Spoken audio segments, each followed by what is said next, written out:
Hi, everybody. So today we are talking oral minoxidil. You've heard of topical minoxidil, which is Rogaine that you can buy over the counter.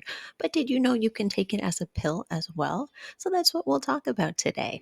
And we're going to go over everything, the basics, the forms it comes in, what common doses are, how do you take it, the common side effects of oral minoxidil, the rare side effects of oral minoxidil. Do we have to monitor everything? What should you be worried about on the medication? Can you get pregnant on this medication?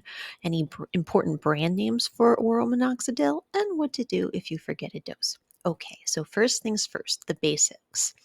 Minoxidil is a pill that was originally used to treat high blood pressure. And what they found was when they were treating this high blood pressure, the patients had a weird side effect of having more hair. So then they thought, well, can we use this quote unquote off label for hair loss?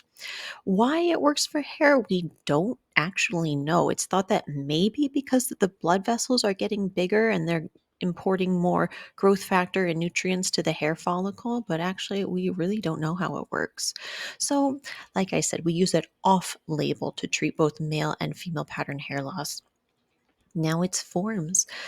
Orally, it comes in a tablet. That's what we prescribe most of the time. It also comes topically in a foam, which is Rogaine, and a solution, which is Rogaine, also over the counter.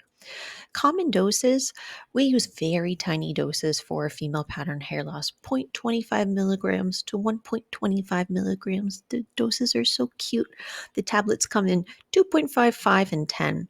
So you might have to buy a pill cutter to take these small doses of minoxidil. If you're wondering, well, what is the dose for blood pressure. The doses for blood pressure are like 10 milligrams to 40 milligrams. So you really are taking the tiniest little dose of minoxidil just to get that side effect from it. How do you take it? Plus minus food at the same time every day. Nothing crazy. Side effects. So the side effects are you may experience an initial shedding, which is when your hair loss initially gets worse because the hair follicles are kind of resetting. That hair will come back, don't worry, but just temporarily it may get a little worse. You may have excess body hair on either on your face or on the body. Okay. It's getting late. I'm getting tired.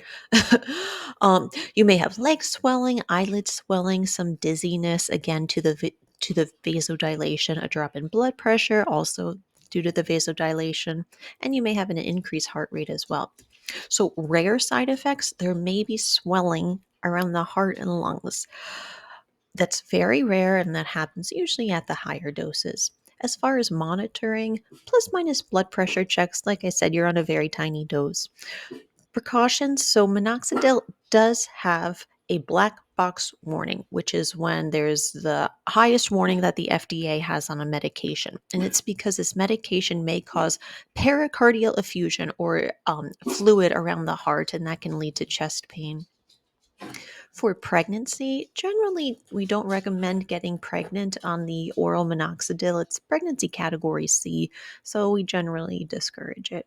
Brand names, I've never heard of this brand name. There's no reason to use the brand name of minoxidil. Generic is fine. And if you forget a dose, do not double up on the dose. Just take it when you remember, and if it's close enough to the next dose, then just take the next dose. And that is oral minoxidil.